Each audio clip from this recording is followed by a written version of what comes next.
This past year has been a tumultuous one in Canadian politics, from protests to public inquiries and new leadership on one end of the political spectrum. For a closer look at the biggest stories that grabbed the most headlines in the world of politics this year, we're joined by Sarah Ritchie with the Canadian Press. Sarah, nice to see you.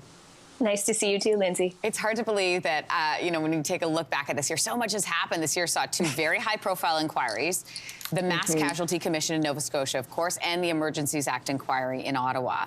How did these shine a light on the political and policing worlds? Yeah, so this is sort of that rare glimpse, right, into the behind-the-scenes thinking for both politicians and police. I think the Mass Casualty Commission didn't get very much attention here in Ottawa, which is really unfortunate because there was a lot of important learnings from that, and I think the report will probably get a little bit more attention when it finally comes out. But as we know, the convoy was the story of the year. It was the news story of the year. And the public inquiry into the use of the Emergencies Act was an absolutely huge story in Ottawa. It grabbed attention every single day. You know, you had cabinet ministers testifying, the prime minister sitting down for a full day of fairly open and frank testimony.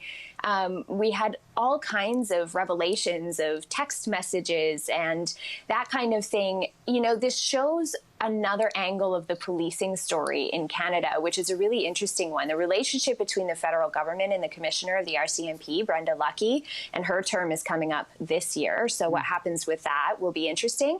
But also just, you know, the need for reform in policing, I think, has been made clear to a lot of Canadians, particularly through the Mass Casualty Commission. And I think that's going to be something that politicians really need to grapple with next year. Next up, let's talk about the Right's rebrand. The Conservatives saw a lot of change this year with leadership switch-ups in Alberta, on the national level as well. Have they finally found the formula that will play better for voters, do you think? Well, they're certainly hoping so, with Pierre Poilievre taking the helm here in Ottawa. It's a little bit of a long way to go, though, for him, if the polls are to be believed. You know, we had this long...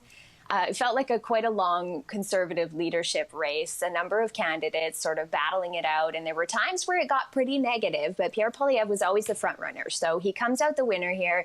But he's being accused of having courted some less than savory characters on the far end of the right of the spectrum. And so, you know, cozying up to the Freedom Convoy protesters, that kind of thing, might get him in a little bit of trouble. So far, the polling is showing he's maybe not the preferred choice for Prime Minister, but it's a long way to the next election.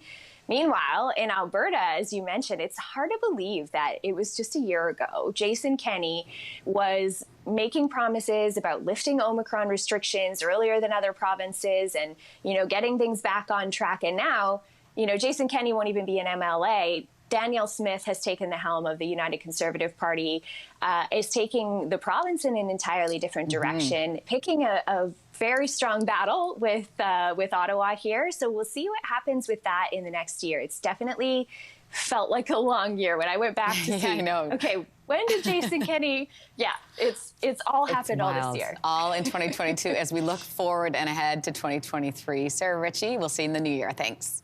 Thanks so much. Take care. Hey, thanks for watching. If you liked this, be sure to subscribe here, or you can check out more Your Morning videos right here.